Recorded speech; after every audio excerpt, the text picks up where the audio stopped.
नमस्कार मित्रांनो, आजच्या भागात आपण जात आहोत किल्ले राजमाचीला भेट द्यायला। किल्ले राजमाचीस भेट देण्यासाठी आपणास पुणे लोणावळा ते गड पायथ्याचे उडेवाडी गाव गाठावे लागते। हा भागच मुळी दुर्गम असल्याने लोणावळ्यापासून उडेवाडीपर्यंतचा रस्ता कच्चा आहे।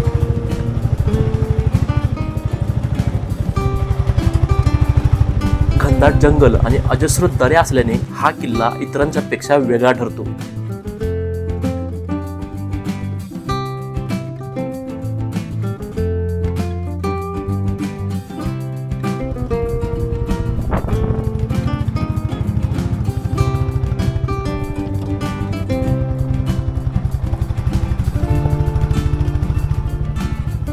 नमस्कार मित्रांनो, जय शिवराय। मी विशाल साळवी पुन्हा एकदा स्वागत करतो तुमचं मराठी फॅक्टरमध्ये।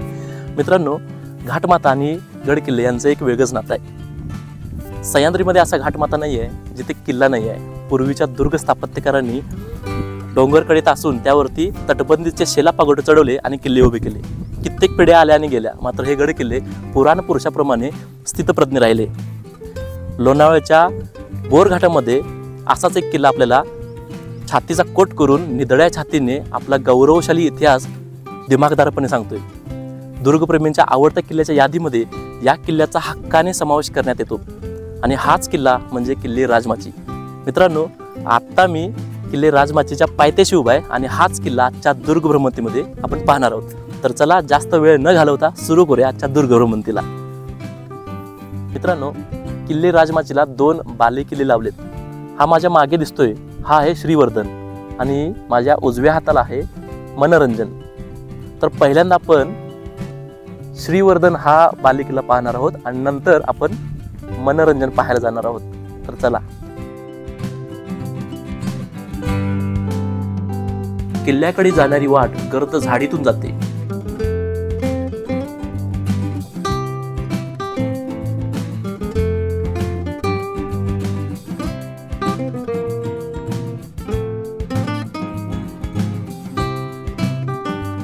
दगडी चिऱ्याने ही वाट बांधून काढली असल्याने रस्ता चुकण्याची शक्यता इथे नाही।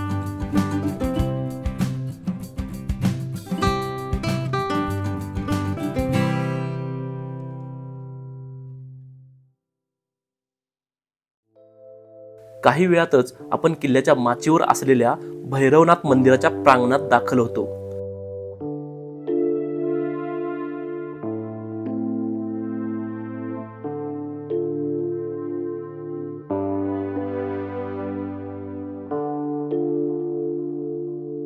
मंदिराबाहेर 2 तोफा आपल्याला दिसतात।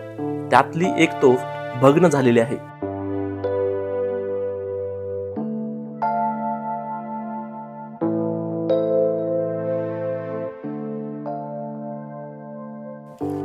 मंदिराच्या आत आपल्याला भैरवनाथ व जोगेश्वरी देवीच्या प्राचीन मूर्ती मांडलेल्या दिसतात। मंदिराच्या प्रांगणात आपल्याला सुंदर दीपमाळा त्याचबरोबर अनेक शिल्प सुद्धा पाहायला मिळतात। इथे असणारं अश्वशिल्प लक्ष वेधून घेतं।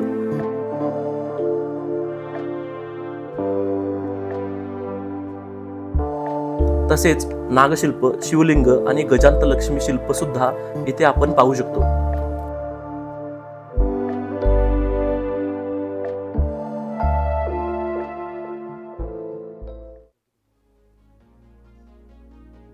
मित्रांनो, भैरवनाथाचं दर्शन घेऊन आता आपण किल्ला चढायला सुरुवात करतोय आणि किल्ल्याकडे जाताना या सुंदर पायऱ्या आपल्याला पाहायला मिळतात।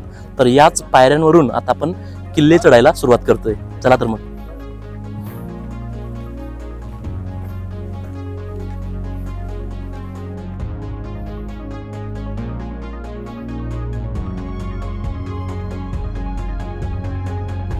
काही पायऱ्या चढून वर आल्यावर माझी नजर डावीकडे असलेल्या मनोरंजन बाले किल्ल्याकडे गेली आणि इथे मी स्तब्ध झालो। सकाळच्या कोवळ्या उन्हात मनोरंजन सोनेरी किरणांनी उजळून निघाला होता।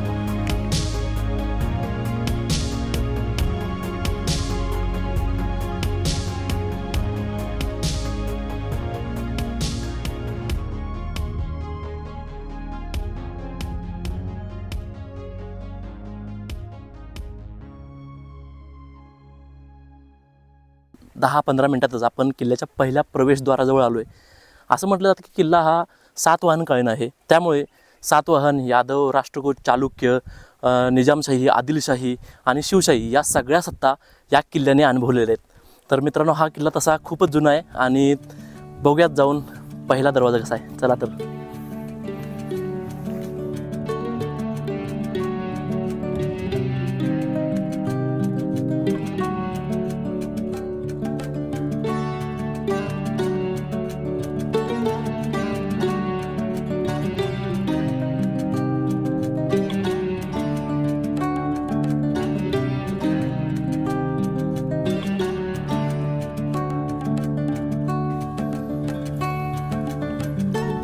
तर मित्रांनो, किल्ल्याच्या पहिल्या प्रवेशद्वारामध्ये मी आत्ता आहे।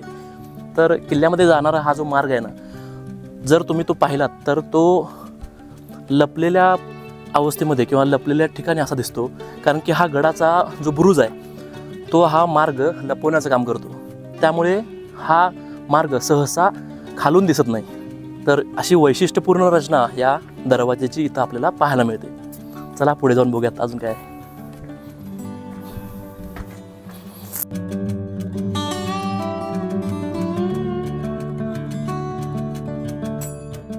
गोमुखी बांधणीचे हे भव्य दिव्य प्रवेशद्वार पाहून पूर्वी या किल्ल्याचे काय वैभव असेल याची कल्पना येते।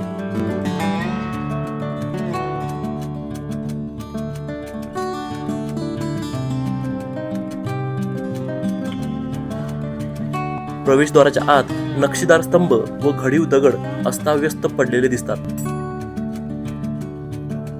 भिंतींवरील खोबण्या पाहून लक्षात येतं की इथे नक्कीच पोटमाळा असावा।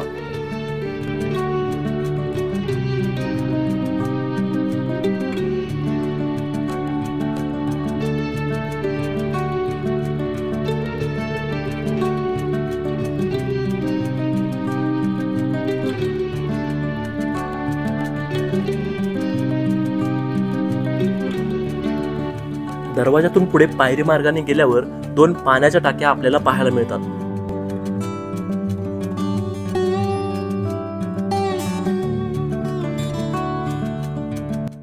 किल्ल्याचा पहिला दरवाजा पार करून वर आल्यानंतर आपल्याला इकडे पाण्याच्या टाक्या पाहायला मिळतात। या पाण्याच्या टाक्या खोदून त्यातला दगड जो आहे तो तटबंदीसाठी वापरलाय। इकडे एक लोखंडी खांब म्हणा आपल्याला इकडे एक पडलेला दिसतो। अशाच प्रकारचा लोखंडी खांब आपल्याला रायगड किल्ल्यावरती सुद्धा पाहायला मिळतोय। या खांबाचा उपयोग कशासाठी केला जायचा हे नक्की माहिती नाहीये, पण जर तुम्हाला माहिती असेल तर नक्की आम्हाला सांगू शकता। मित्रांनो, थोडंसं पुढं आलं की आपल्याला इकडे कातळामध्ये कोरलेलं एक धान्य कोठार पाहायला मिळतं। या धान्य कोठारामध्ये 3 आपल्याला गुहा पाहायला मिळतात आणि त्या सुंदर रेखीव आहेत। चला तर मग बघूयात। या कातळ कोरीव धान्य कोठाराची 3 भव्य दालने आहेत।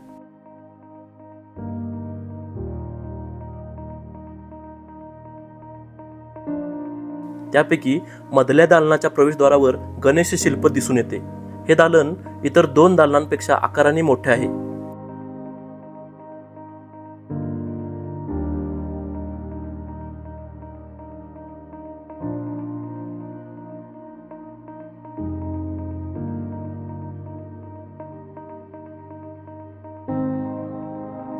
कातळात हे सर्व कोरताना किती कष्ट पडले असतील याची कल्पना करवत नाही।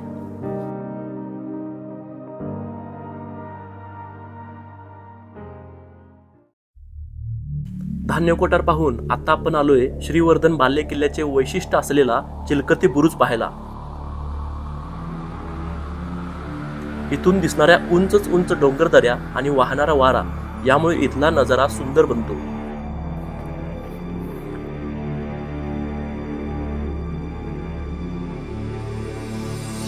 शिवरायांच्या काळात दुर्ग बांधणीची स्थापत्यकला सर्वोच्च पातळीवरती होती। हा चिलकती बांधणीचा भव्य दिव्य बुरुज त्याचंच एक प्रतीक। बुरुजाची अभेद्य रचना, खाली उतरण्यासाठी भुयारासारखे प्रवेशद्वार, मुख्य तटबंदीला असणारे आणखी एक तटबंदीचे चिलकत, हे सर्व अद्भुत बांधकाम नजरेत साठवण्यासारखं आहे।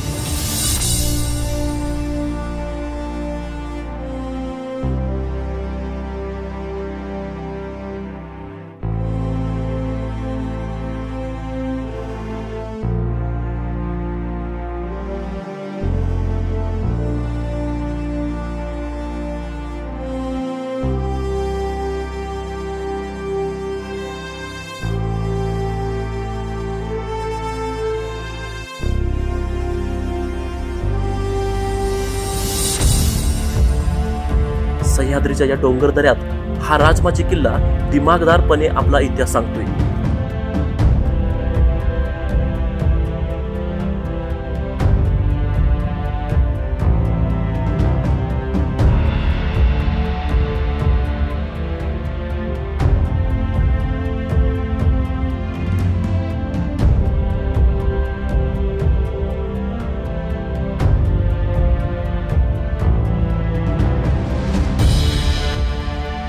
किल्ल्याला लाभलेली ही लांबलचक तटबंदी किल्ल्याला बुलंद आणि बेलाग बनवते.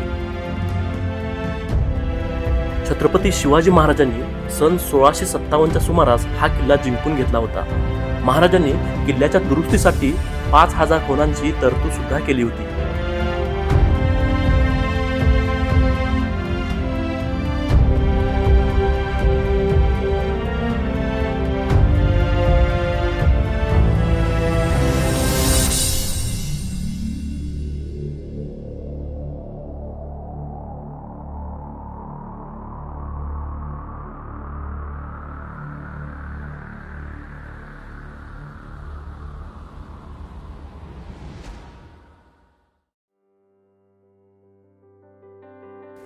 बुरुजाच्या खालच्या तटबंदीकडे जाण्यासाठी बुरुजामध्ये एक छोटेखानी भुयारी मार्ग आहे.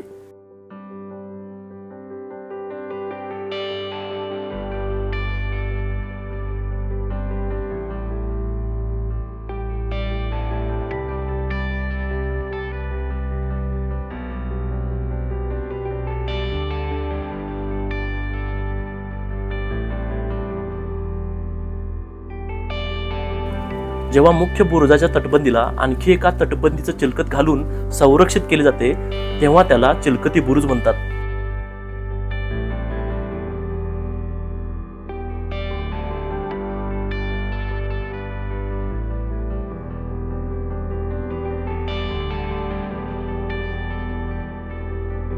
हा बुरुज जवळून पाहिला की असा प्रचंड आणि भव्य दिसतो.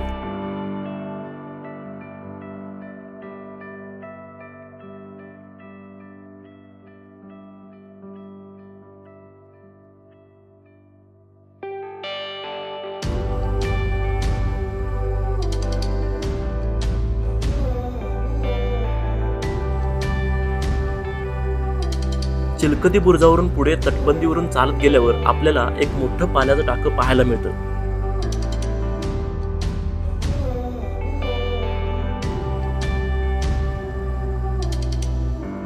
हे पाण्याचं टाकं पाहून आपण निघालो किल्ल्याच्या उत्तर भागात असणाऱ्या आणखी एका चिलकती बुरुजाकडे.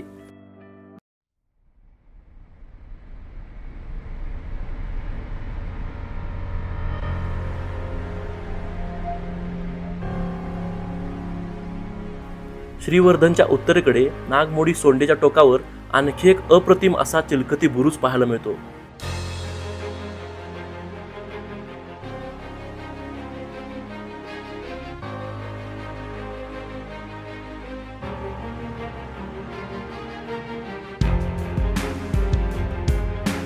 आणि तिकडेच आता आपण पोहोचलो आहोत.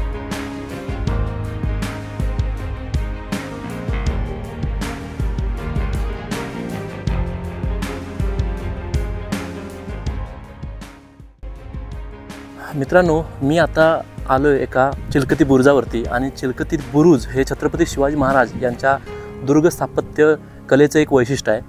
छत्रपती शिवाजी महाराजांनी या किल्ल्याच्या डागडोजीसाठी जवळपास 5000 होणाची तरतूद केलेली आपल्याला इतिहासामध्ये पाहायला मिळते. त्याच तरतुदीमुळे बहुतेक आपल्याला इकडे हे दुहेरी तटबंदी असलेले चिलकती बुरुज पाहायला मिळतात. तर मित्रांनो, आपल्याला इकडे या इथे एक दरवाजा दिसतोय आणि पुढे या इकडे एक दरवाजा पाहायला मिळतोय जो आपल्याला खाली जी तटबंदी आहे त्या तटबंदीकडे नेतो आणि वरून आपल्याला किल्ल्याखालचा प्रदेश या तटबंदीवरून पाहता येतोय. दक्षिणेच्या चिलकती बुरुजाप्रमाणेच याही बुरुजाला असा भुयारी मार्ग आहे.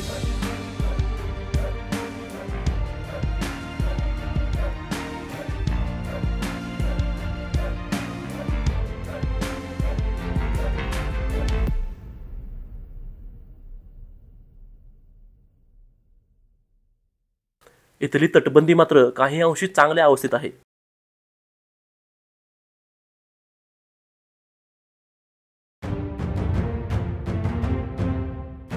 आणि हा आहे तो किल्ल्याचा दुसरा भक्कम असा चिलखती बुरुज.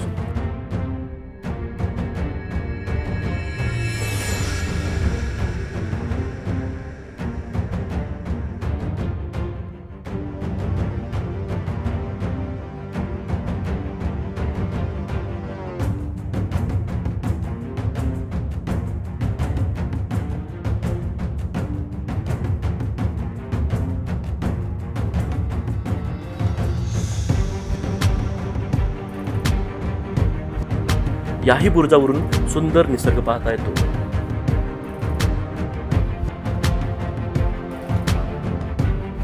जेदे शकावलीमध्ये नोंद आहे की सन 1661 मध्ये शिवाजी महाराज महिनाभर श्रीवर्धन राजमाचीवर मुक्कामास होते. 1665 मध्ये पुरंदरच्या तहामध्ये सुद्धा महाराजांनी या गडाचा ताबा स्वतःकडेच ठेवला होता.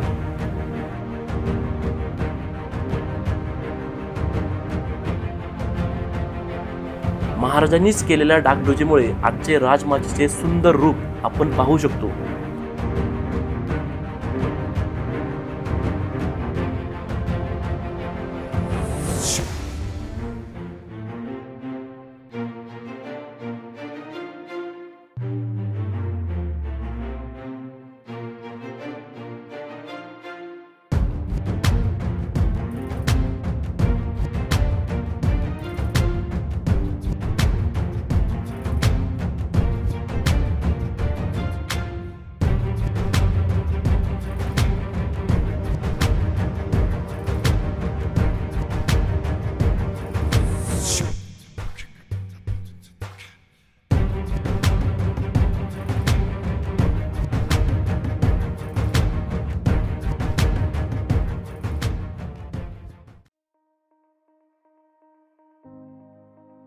किल्ल्याच्या माथ्यावर आपल्याला जुन्या बांधकामाचे अवशेष, चौथरे, पाण्याचे टाके सुद्धा पाहायला मिळते.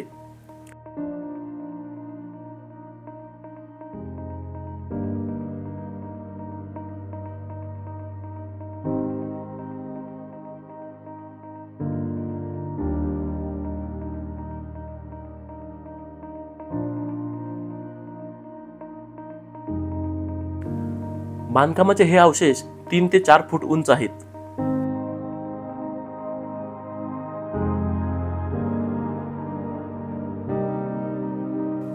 भग्न झालेल्या अवशेषांजवळच आपला तिरंगा डौलाने फडकत होता. राष्ट्रभक्तीच्या प्रतीकांवर असा तिरंगा फडकताना पाहणं म्हणजे भाग्यच. तर आपला श्रीवर्धन बालेकिल्ला पाहून झालाय आणि आता आपण मनोरंजन किल्ला पाहण्यासाठी जातोय. आणि आता आपण खाली आलेलो आहे आणि इथून आता भैरवनाथाचं मंदिर जे आहे त्याच्या मागे आपण जाणार आहे आणि तिकडे मनोरंजन किल्ला आपल्याला पाहायला मिळणार आहे. तर चला जाऊयात. चला गेट रेडी. चला.